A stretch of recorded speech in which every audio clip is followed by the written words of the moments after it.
So welcome everybody. I'm very pleased to share the first panel, Regulating Robots and Drones for a Better Tomorrow.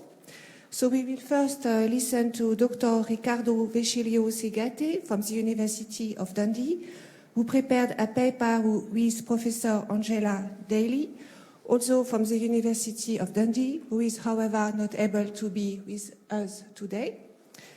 So the first paper is entitled Encoding the Enforcement of Safety Standards into Smart Robots to Harness their Computing Sophistication and Collaborative Potential, a policy-oriented risk assessment for the UK and the EU. Then the second speaker will be Dr. Lucy Carey from the University of Aberdeen, who will talk about how can the current contractual and tortious liability maritime law regimes accommodate autonomous ships. And finally, the third speaker, Amidi Shihangi Aitash from the University of Dundee, will deliver a paper entitled New Actors of Cargo Companies, Drones and Drone Delivery. So you will each have 15 minutes after another, and I will leave the discussion at the end. Thank you very much, and I look forward to your talks. Thanks. I think I'm using this one, so this can be switched off. Okay,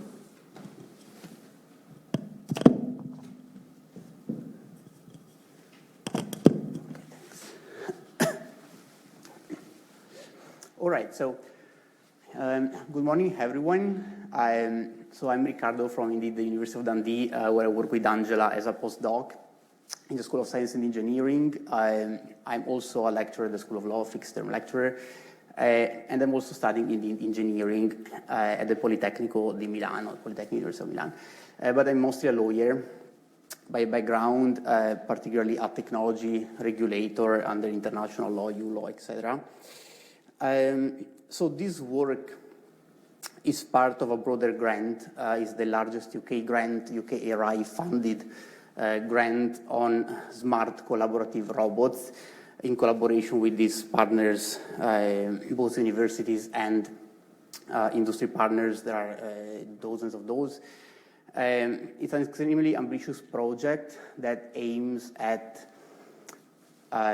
providing new validation tools for smart collaborative robots, which are robots which are collaborative but also powered by AI. So the slides are extremely dense also because they replace a paper. The paper is under review, so unfortunately I couldn't share it for ethical reasons, but the slides are already extremely dense, so probably you can read through those more in detail later if you're interested. Within the time I have here, I will just pick up a few points that I believe are of interest to stimulate or at least to start some initial discussion. Before going through the slides very, very quickly, what's the point here? So again, collaborative robots are smaller than traditional industrial robots, are extremely sophisticated, but they are unfenced. And it means that they tend to work together with humans within the same working environment. And this completely changes the paradigm of safety rules that are applicable to these robotic operations. Because it's no longer robots work there and humans work here, but it's the robots and workers, human workers, work together in order to reach certain outcomes. And the legal framework is not necessarily accommodative of this novelty. In addition to this, there is a challenge with AI in the sense that most of these robots, or cobots as they might be called, are also algorithmically powered. So you have this interaction between two legal frameworks, which are occupational health and safety on the one hand, and the other framework, which is AI.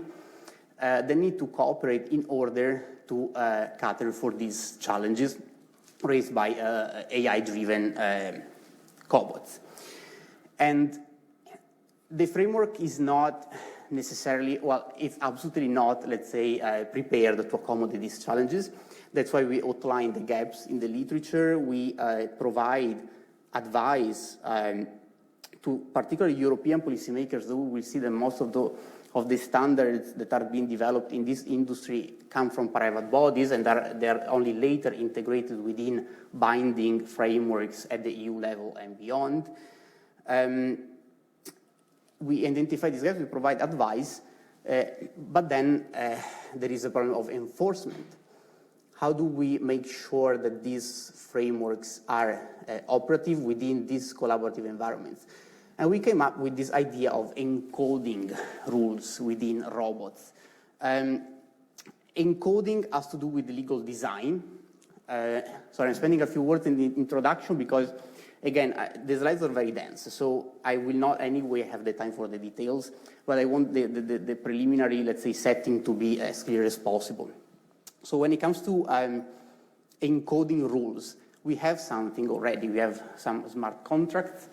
We have the blockchain. We have cryptocurrencies. A few, let's say, embryonic examples of encoded rules into technology. So technology that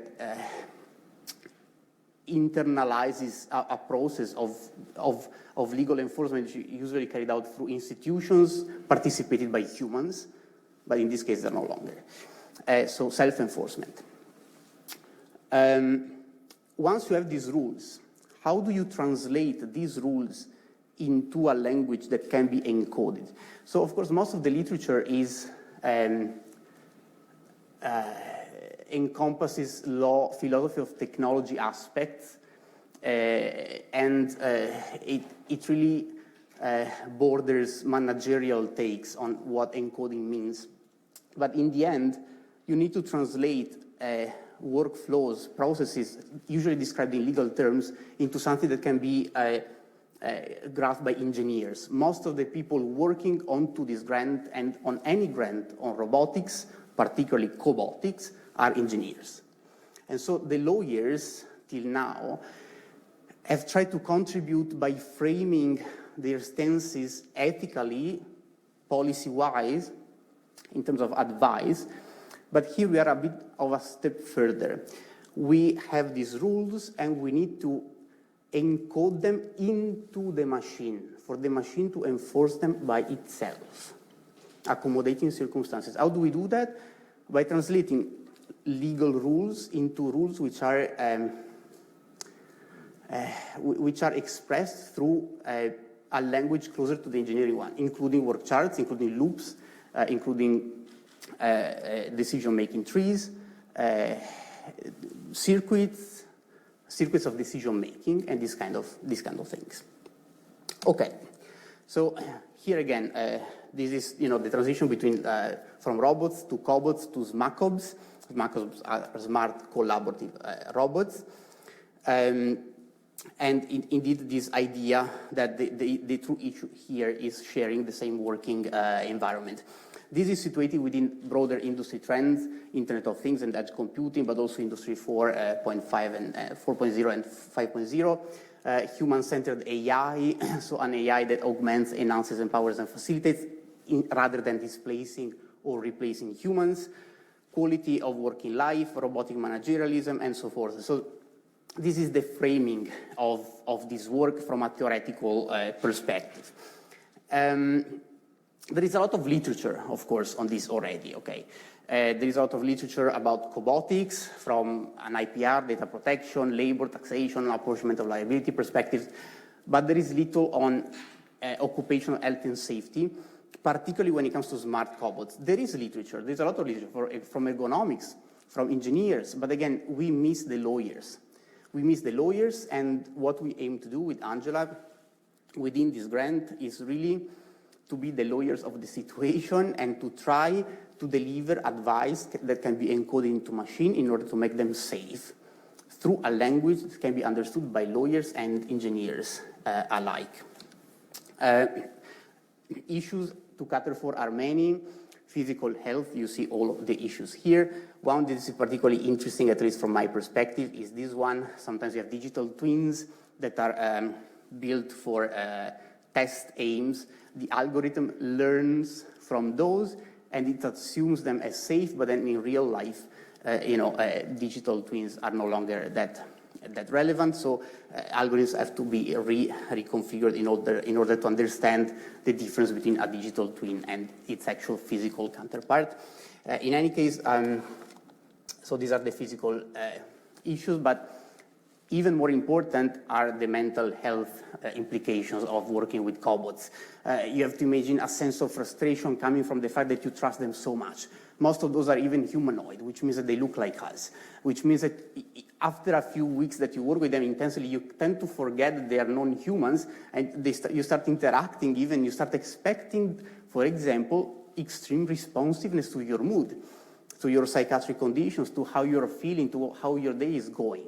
And to some extent, we are very proximate to having them responsive to this level of sophistication, with the problem that they remain cobots, essentially.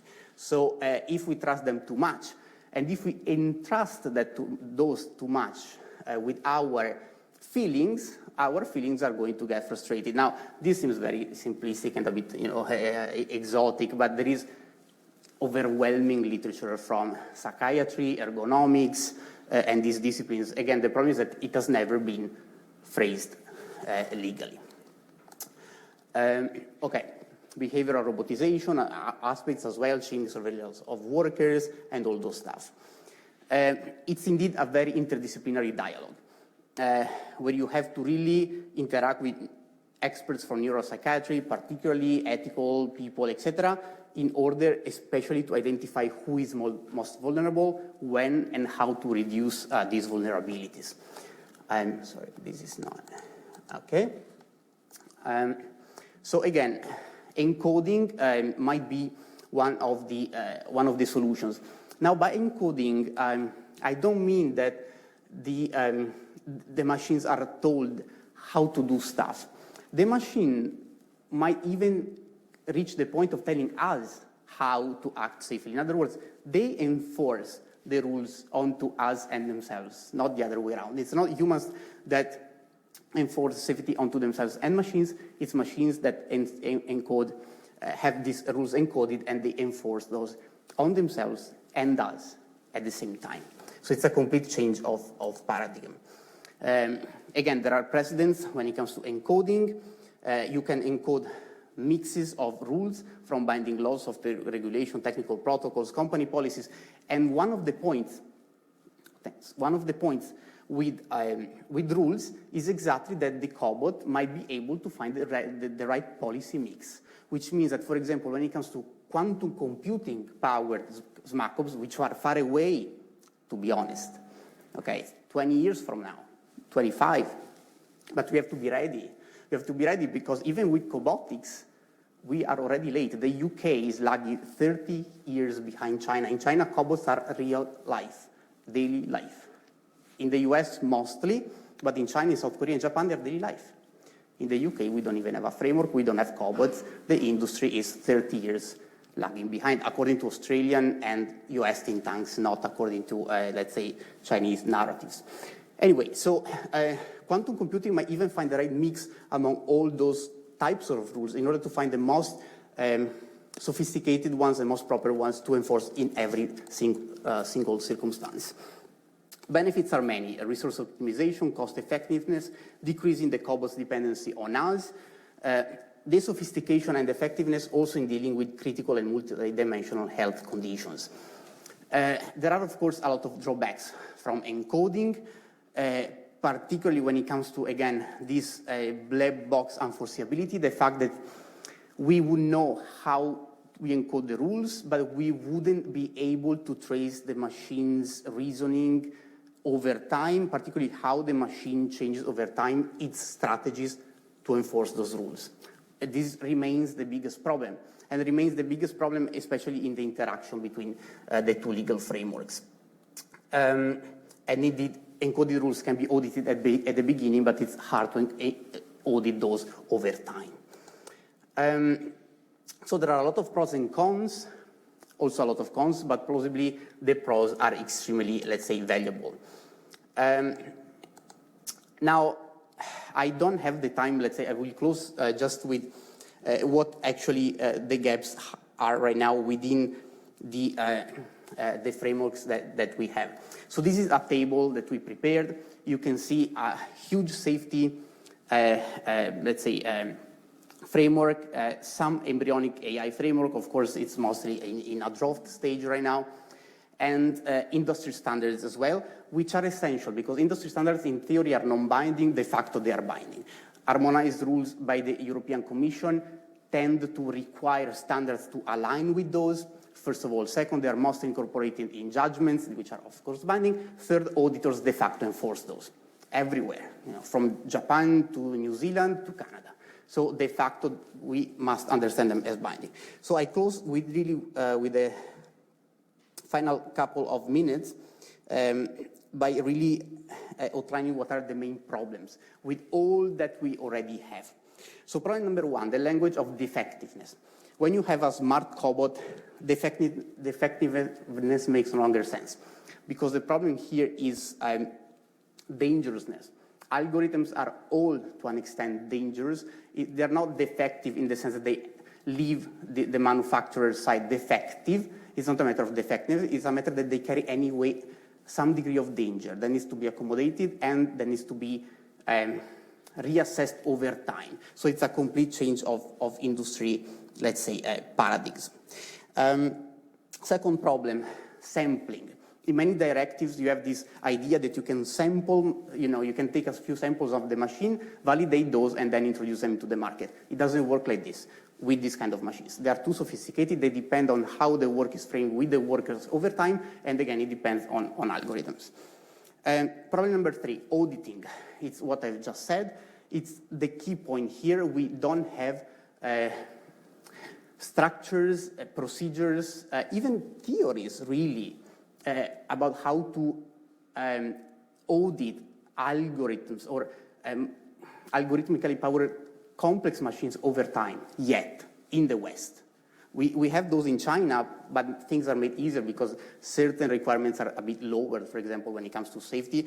Not necessarily, but mostly still true in certain environments. And the last three problems are this. So in most of the framework that you see here, the approach is still component by component. Is no longer effective. Okay, here we need not only a machine overall sense of rules, but particularly an environmental, ecosystemic approach, because what you have to validate, what you have to ensure the safety of is not the component, and it's not even the machine, but it's the interrelation between the machine as a whole and the workers in different environments. So this also changes the way you have to test those things before releasing those into the market, and the diversity of people that you have to test them with within the market. 25 seconds. So the last two, missing focus on mental safety, co-worker reactions, neurodiversity, blah, blah. Most of these focuses on a very traditional, physically centered, even when they talk about mental health, is, your mind is there, your body is somewhere else. No. Particularly when it comes to functional neurological diseases, it's all at once, and this needs to be framed into legislation as well. Last problem, and with this I close. So these are all the issues that we are trying to address and translate into a language of engineering, let's say, sophistication. Last problem, these rules don't cater for dispute prevention, handling, and resolution. So what happens if we have disputes between not co-workers, but workers and cobots which are supposed to enforce those rules, right? So how are we going to prevent, first of all, and second, mitigate through handling and resolution these kind of disputes? Thanks, and I hope it raised some kind of interest. Thank you.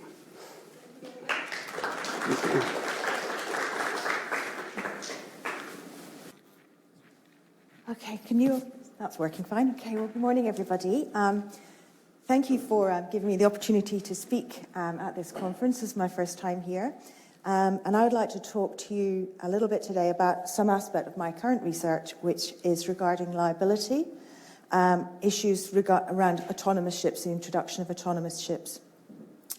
So what I'm going to focus on today is looking at specifically the legal liability that arises when conventional ships that are crewed collide, and whether or not the current fault-based maritime regime remains appropriate when the ship is being navigated solely by artificial intelligence.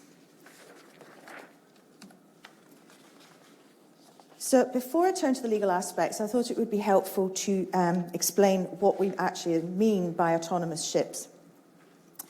The International Maritime Organization has undertaken a scoping exercise on the implications of the introduction of autonomous ships with respect to various international maritime law conventions. And it's beginning to work on a voluntary code of conduct for maritime autonomous surface ships, which they call MAS. And as part of that exercise, the IMO organised the various levels of autonomy as follows on the slide. So you've got Degree 1, ship with automated processes and decision support. Seafarers are on board to operate and control shipboard systems and functions. Some operations may be automated and at times be unsupervised, but they're with seafarers on board ready to take control. So that is representative of what current conventional ships generally are operating like. Degree 2 is a remotely controlled ship with seafarers on board, and the ship is controlled from another location, but seafarers remain on board to take control and operate the shipboard's functions if they need to. So examples of Degree 2 are the blue ship there on the slide, which is the Jevremović. This is a 80-metre electric cargo vessel, and it's currently crewed, but it's going to be moving to autonomous operations by 2024. The green ship on the slide has been developed by maritime technology company Ocean Infinity, and a shipbuilder called Vard, and that's a 78-metre offshore support vessel. And that will initially operate from a remote control centre with a skeleton crew on board with a view to removing those onboard crew. So that's Degree 2. Now, Degree 3 and 4 are where the problems start to kind of become a bit tricky. So Degree 3 is a remotely controlled ship without seafarers on board. So the ship is controlled from another location, and there are no seafarers remaining on board. An example of Degree 3 is the middle ship there on the slide, which is a 12-metre long vessel called the Max Limer. It's operated remotely and uncrewed, and it is in operation. It conducted subsea surveys following a volcanic eruption in Tonga, and while it was in Tonga, it was actually being operated from the United Arab Emirates. And then we have Degree 4, which is a fully autonomous ship, and that means the operating system of the ship can make decisions and determine actions by itself. And an example of that would be the bottom image on the slide, which is the Mayflower. And this is a fully autonomous research ship, and it's navigated by artificial intelligence. There's no crew, and the ship navigates independently using a combination of radar, onboard cameras, sensors, and GPS. So they're very broad categories, and they're not meant to be taken quite as a way to form the debate. It's really them simply there just to guide the discussion. So with that in mind, I'll turn now to the regimes that govern liability for maritime claims. Currently, the liability regime for maritime claims is a mixture of fault-based and strict liability. So, for example, collision claims and cargo claims are fault-based, and you can find examples of that in the Collision Convention of 1910 and the Hague and Hague-Visby rules. There are other carriage of goods regimes, but the Hague-Visby rules are the most commonly applied. We have strict liability for maritime claims, specifically for personal injury of passengers, and that's found in the Athens Convention. And in the case of civil liability for oil pollution, we have the Civil Liability Convention, which places liability on the ship from which the oil is discharged or it has escaped.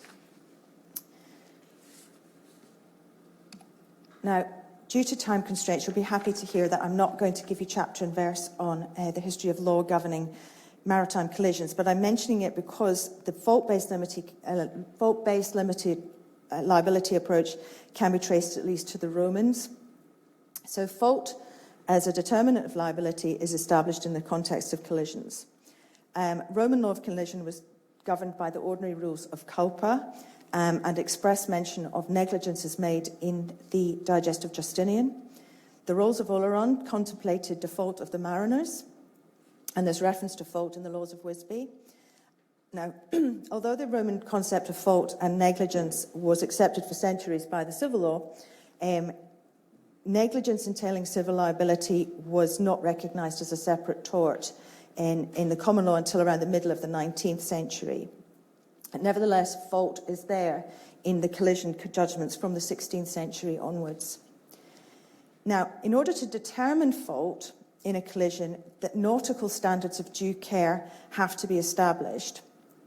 And these standards formed part of the general maritime law administered in England by the Admiralty Court. And before the introduction of statutory rules in the mid-19th century, customary standards of care applied. The first attempt to establish written steering rules was in 1840, when the advent of steam was beginning to cause more severe and frequent collisions. So we can see this is where the regime is adjusting to technology being introduced. Now, they had no statutory authority, they were enforced, and failure to comply with the rules raised a presumption of fault. So the problem was, though, that they only applied to British ships. So in 1889, there was a conference of maritime nations held in the United States. An agreement was reached on a new code that was effective worldwide in 1897. So in subsequent maritime conferences held in Brussels in 1910, and then again in 1948 and 1960, only minor changes were made in the rules. Now, what we have today is we have the Convention on the International Regulations for Preventing Collisions at Sea. That's 1972 in the coal regs. And this was designed to update and replace the collision regulations of 1960. The coal regs provide guidance to mariners on how to prevent collisions at sea and serve as a way of apportioning blame when collisions do occur. So as autonomous ships and unmanned ships are going to operate in the same waters as conventional ships, all vessels need to follow the coal regs and behave in an expected manner to avoid accidental collisions. But if we suppose that we have a system that is programmed by AI that is navigating fully autonomously, it slavishly follows the coal regs, where it actually would be safer for it to depart from the coal regs, it would create a dangerous situation, and it could also render that vessel unseaworthy if the system can't make safe decisions. Now, Rule 2B is a problem in the coal regs, and it's called the General Prudential Rule. And a ship navigated at degree 4, I think it will be difficult, because Rule 2B permits a departure from the coal regs in certain situations. So it says, in construing and complying with these rules, due regard shall be had to have all dangers of navigation and collision, and to any special circumstances, including the limitations of the vessels involved, which may make a departure from these rules necessary to avoid immediate danger.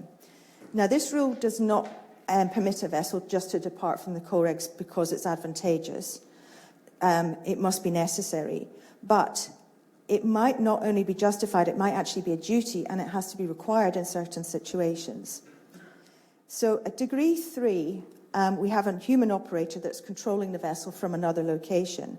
So if we assume that the communications haven't been lost, then that natural person ought to be able to exercise judgment consistent with prudent seamanship. If they do not, then liability could be attributed in proportion to their fault in failing to do so. And the difficulty with this rule at degree 4 is that if the system is self-learning, it will be impossible to interrogate the reason for its decision in the event of a collision. So this leads to another ethical question, as whether or not we think that an autonomous ship ought to be held to the same standards as a prudent mariner, or should the standards be higher, given that there's no risk to human life on board the vessel, but there's potential risk to human life by the vessel. Now, when a collision occurs, the liabilities are determined in common law jurisdictions by the tort of negligence.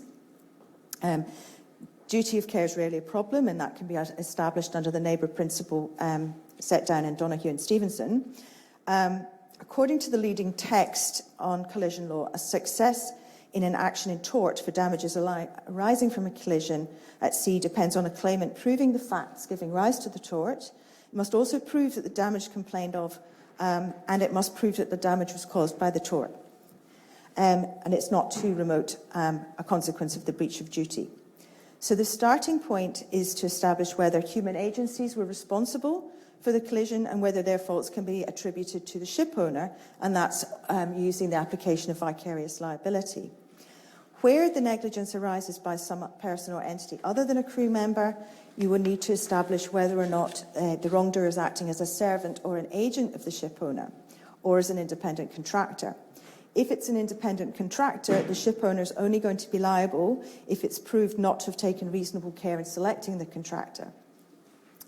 Now, a common law agency is created by conferring authority by the principal on the agent, which can be expressed or implied, and an owner autonomous of ship that appoints a company to operate the ship on their behalf has created an agency relationship by such appointment. Now, as such, that company as agent is then bound to act in accordance with the authority conferred on them by the ship owner as its principal. Ship owner has the right to instruct the company, and then the company has express authority to carry out those operations. So in the event of a collision involving a ship that is caused by the default of the agent's employee in a remote operations centre, I'd argue the ship owner will still be liable.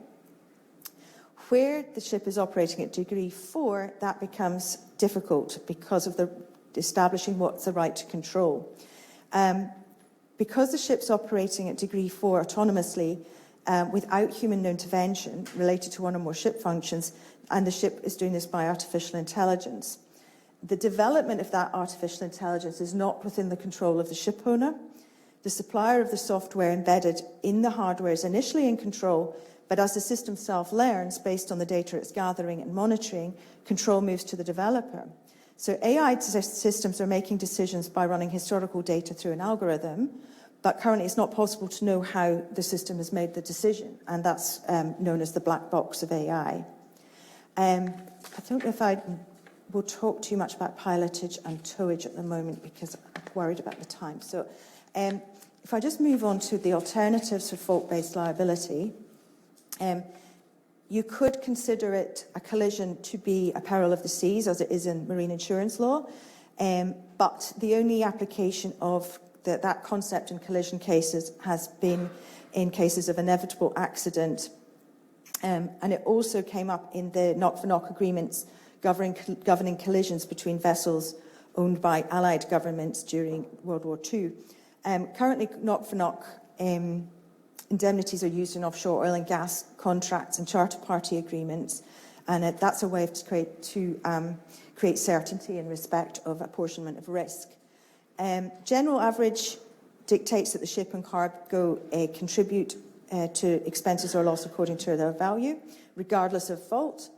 And fault-based, although I've said that fault-based liability for collisions has been in place for centuries, I think that the removal of human actors from the navigation and control of the ship suggests that strict liability for autonomous ships in collision cases should be considered.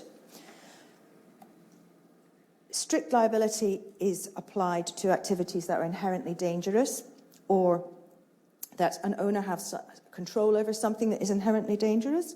So, for example, the UK Animals Act 1971 imposes strict liability upon the owner of an animal for any damage caused by their animal, whether or not it's belonging to a dangerous species or not. So, in the same way that we can't ask a dog why it bit somebody, an autonomous ship can't be asked why it made navigational decisions. Both animals and artificial intelligence have autonomy, and therefore it's just that damage that's caused to third parties by the use or operation of them ought to be compensated by their owners. In adopting strict liability, the most straightforward approach for ships operating at degree 4, or where control of navigation decision-making rests with the system rather than a human, is to channel liability to the ship owner, not the producer of the system. However, the quid pro quo for that, strict liability ought to be limitation of liability.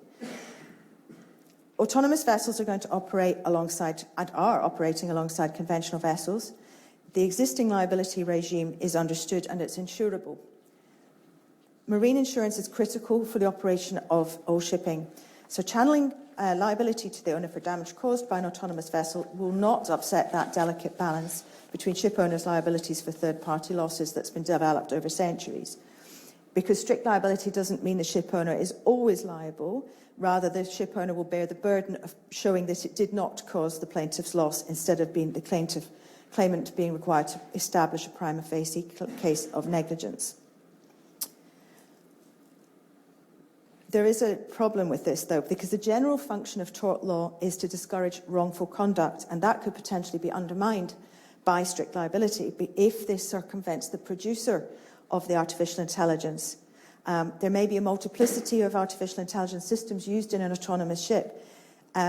Ethics implications of the use of artificial intelligence must be part of the wider discussion about the development of a suitable liability regime for autonomous ships. It further might be unjust to hold a ship owner of an unmanned ship strictly liable for a collision where an onboard crew would not have had any effect on the outcome.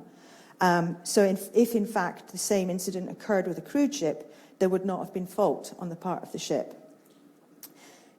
Allocation of fault-based liability could still be possible, but if we reverse the burden of proof and perhaps use the doctrine of res ipsa loquitur, especially for ships at degree 4. So I would say, to wind up, that human error often causes collisions, but along with human error, there is the human desire to avoid collisions. Seafarers' lives are at risk in a collision, and they can be seriously injured. If they're at fault, they can be punished, but such risks don't apply to artificial intelligence. Until the use of autonomous ships are proved safer than crewed ships, the presumption ought to be, I would submit, that they are inherently dangerous.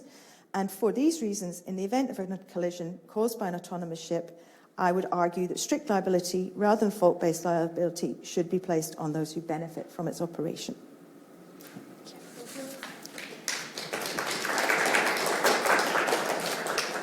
Yeah, you're able to hear me.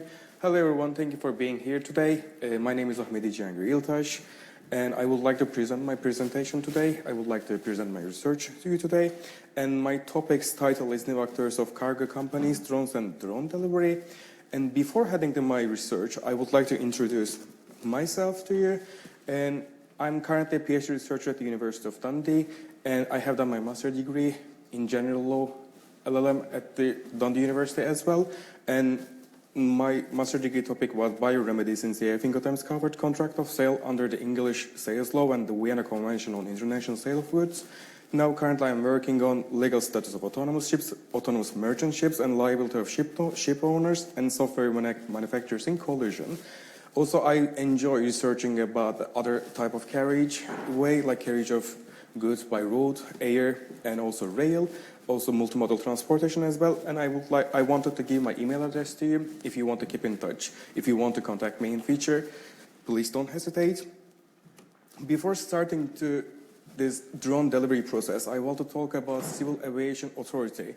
If we want to talk about the drone use in the United Kingdom, we have to follow the rules of Civil Aviation Authority. And they have released the Drone and Model Aircraft Code, and this code is regulating the whole process for using the drone in the United Kingdom. And for using the drone in the United Kingdom, we have to require type of IDs, and we have two types of IDs. The first one is the flyer ID, and flyer ID gives an opportunity to the person to fly their drones. For applying this, actually, there is no age limit. Even you can apply when you are under 13, but if you are under 13 before applying this process, you have to get permission from your parents or guardians.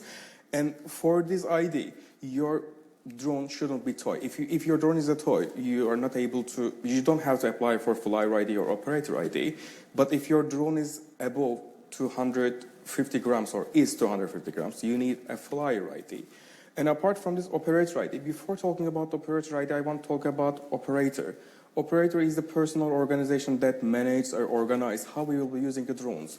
And operator ID holder is accountable, like legally accountable of all the actions of drones, which means that the operator ID holder has to be sure that drone is flying safely. The route the drone is flying is well taught. Also, they manage the whole process about the drones. The maintenance is done for drones. Like briefly, they're accountable for everything. For operator ID, we have two different types. We have to distinguish things. If drones is 250 grams or above this, we have to apply for operator ID as well. But apart from this, if drone is below 250 grams, it doesn't matter it's below or not. If drone has a camera, we have to apply for operator ID too. And this is the other thing. If you are having flyer ID, you can fly the drone. But apart from this, you need an operator ID as well, because operator ID is all about responsibility. And we have to be sure that we are having this ID, and this ID is labeled to the drone itself, because when anything happens, any dispute arises, we have to be sure that we are able to distinguish who is the operator ID. And also operator ID owner has to be sure that the flyer has a flyer ID as well. In our cases, the drone companies are the operator ID holders, and they have to be having their operator ID. And apart from this, I want to say something about this. The flyer ID and operator ID owners, they can be the same person, but they don't have to be all the time. And therefore, cargo companies, they can be operator ID holder, but for flyer ID holder, they can hire other people as well. And model aircraft operation. The drone and model aircraft codes distinguish and divided the operations of drone flights into three categories. And these categories are open, specific, and certified.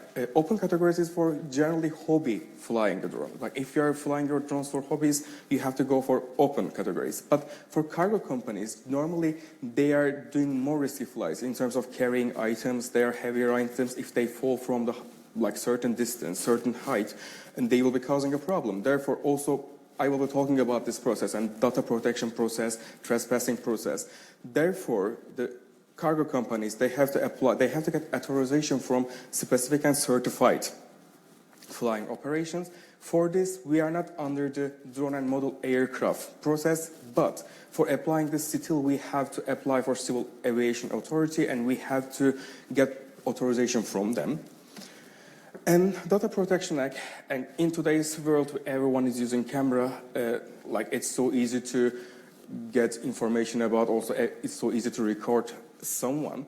When it comes to drones, if they are having cameras, they will be recording, they will be collecting other people's personal data. And in this position, mostly it will be without consent. I'm saying mostly because for cargo companies, when they're using drone delivery option, in the ordering stage, they can ask consent from the people. And after that, after getting this consent, they can do drone delivery. It will make sure that they are not breaching any Data Protection Act rules.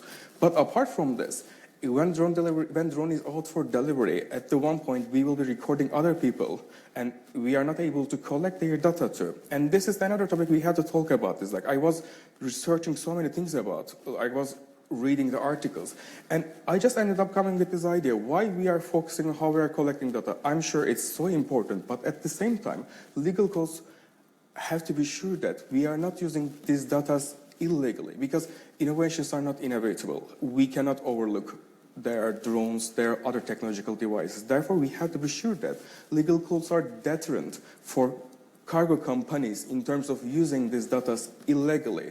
Therefore, we have to focus on how we are storing, how we are processing these data. And also, we are giving the people another opportunities as well. If they are thinking their data are collected without their permission, for sure, according to the Data Protection Act, Article 46 and 47, they can request rectification, or they can request erasure of their data and restriction of processing this data. It's all about how we are keeping safe these data. Also, the employers, when they are hiring their employees, they can sign a contract for being sure that data protection is provided for everyone. Because a lot of companies now, they are sharing data of their customers with other people, but it's their thing. If any breach happens, cargo companies, they have to compensate these damages if anything happens in the future. Therefore, rather than being scared of technologies, we have to embrace them and we have to move forward on them. Also, trespassing is another topic too. In the trespassing, a person or vehicle entering into someone's land without permission of the landowner, and in this process, we can see vehicle can enter in anywhere as well, and any vehicle entering into someone's premises without permission can be interpreted as a trespassing as well. And in this case, how we will be understanding the boundaries of the lands. In some cases, they might be easy. There are walls, door, fences. And in this point, we can understand, yeah, this is the boundaries for land. But in other case, if there is no walls, if there is no fences or objects which are drawing the boundaries, in this case, cargo companies, they have to be sure that they are not trespassing anyone's area, because trespassing shouldn't be intentional all the time. Unintentionally, you can trespass someone's property as well. Also, trespassing is not only limited to private properties, especially the public places. If they have certain closing times, after entering these public places will be causing trespassing as well. Therefore, we have to be thinking widely, and as a cargo companies, they have to focus on trespassing part as well, because trespassing will be civil or criminal offense as well. And I want to talk about Scotland, because when it comes to trespassing rules, Scotland, England and Wales, they are having different rules. And we are in Scotland Congress, therefore I want to focus on Scotland. And for focusing on Scotland, we have to focus on the Land Reform Act. And Land Reform Act actually gives universal rights access to the majority of land and inland water in Scotland, which is kind of good, because for cargo companies, it's easier. Also, they can check the act and they can be sure that they are able to use so many places. However, for being sure which part we are able to enter or which part we are not able to enter, we have Scottish Outer Access Code as well. And I have given the list for you, and this is not limited, because when it comes to interpreting, if you read this list, you can interpret any places in the future we shouldn't be entering to. Therefore, before having an action, using drones for delivery, we have to be sure that we are following these rules. And apart from this, the main part, drone use for commercial activities. Before talking about drone use, I want to be sure that I wanted to check that, are we able to use drones for commercial activities? Yes, according to Air Navigation Order, Article 7, legally we are allowed to use drones for commercial activities, but we have a limitation for commercial activities.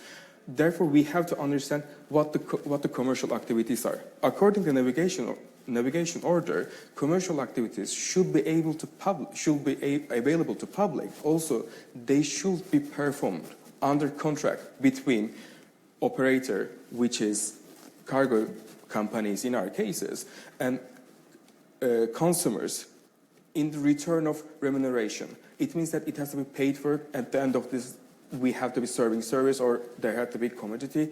Therefore, we have to focus on this part. If everything is okay, if it's a commercial activity, yes, you can use drones. But for this, you need extra permission from the CAA, not under drone and aircraft model code.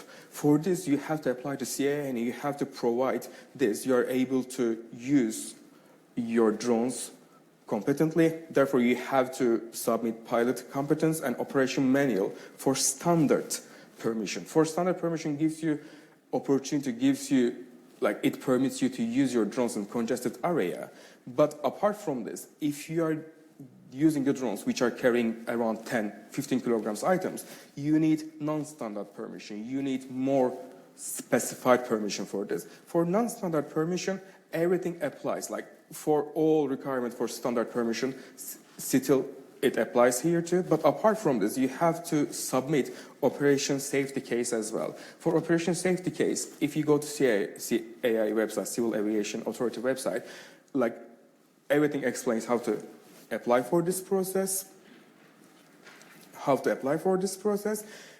Apart from this, we focused on cargo companies, and cargo companies are able to use the drones for commercial activities, but what is the means of transportation in this process? Because cargo companies in today's world, especially 2020, UK Royal Delivery try to use drones for delivery. And as we know, UK Royal Delivery is a land cargo company. For understanding what is the means of transportation in this part, I want to check the Carriage of Goods by Road Act. For United Kingdom's law. However, this law adapted the all provisions of the Convention on the Contract for the International Carriage of Goods by Road. I will call this convention CMR after. It's easier. And I tried to check this convention, and CMR Article 1 states that, yeah, you can do road carriage, but you have to use land vehicles. As we know, it's clear that drones are not land vehicles. But apart, like in this case, drones are not subject to this convention. However, I checked Article 2, and Article 2 states that the whole transportation process is a whole. It means that it doesn't matter you are using air carriageway, the carriage of goods by sea, air, land, rail. At the one part of this transportation process, if you are using land vehicles for carriage, it makes that the whole process is subject to CMR. But there is one exception about this. It says if you unload your items, you are not able to go to CMR, which doesn't make sense in our cases because, as we know, we are using the ships for big chunk of big items, for big carriage. But apart from this, we are unloading generally the items, like in terms of carrying items to headquarters of cargo companies. We have to carry this item and we have to unload them. Therefore, we have to define what unloading means. Unloading means might be opening the container. Unloading means might be carrying items from any type of transportation vehicle to other transportation vehicle. After understanding this, we can go into depth this conversation. But apart from this now, it's not possible us to go CMR as well. And I was like, as we know, drones are air delivery vehicles. And I was like, let's check the carriage by air act. But this act brought the old Warsaw Convention in the UK law. And in this convention, drones are the part of this convention. But this is the problem. This convention doesn't apply for postal packages, and only applies for international carriage. And in this position, we don't have any domestic rule codes for this in the United Kingdom. For drone deliveries, for sure, we can apply for if any criminal offense happens, we can apply for like criminal law codes. If any civil liability issues comes up, we can go for civil liability law codes. But this is the problem. We don't have any domestic law codes for carriage. And at this point, in the United Nations Conference on International Carriage for Multimodal Transportation, I was like, can it be multimodal transportation? Yeah. And I wanted to check this convention. And according to this convention, multimodal transportation means that in your transportation process, if you are using at least two modes of transportation, it means that it's a multimodal transportation. In our case, it's a multimodal transportation. However, this convention is for only international carriage. Still, in terms of domestic law codes, we don't have any domestic law codes. And in the conclusion part, overall, we have talked about drones and generally all drones that are mentioned, unmanned drones, because we are asking fly-ready. However, when it comes to autonomous drones, what will happen? Because in autonomous drones, we don't have any flyer for this. And as we know already, like we have autonomous ships now, we have autonomous cars as well, and we will be having autonomous drones as well. And AI will be responsible for taking an action. And in this case, who will be responsible? Software developer? I don't think so. But we have to talk about this because in terms of legal aspect, we have to give solid solution. I'm not saying situations has to be solid, but solution, which is provided by law codes, has to be solid. Also, the other part, legal status of cargo companies, still we are not certain about this, and we have to be sure that we are understanding the means of transportation clearly, and we are legally interpreting the cargo companies in a right way for finding a solution, because law has to be foreseeable, and we have to standardize law codes. For sure, we can go to CMR, we can go to maritime liability conventions, but at the same time, we have to be sure that we are having certain law codes, and before having an action, people are knowing, or the companies are knowing which path they will be following. Also, as I said, we need domestic rules for domestic carriage. And thank you for listening to me today. If you have any question, I would like to answer. Thank you.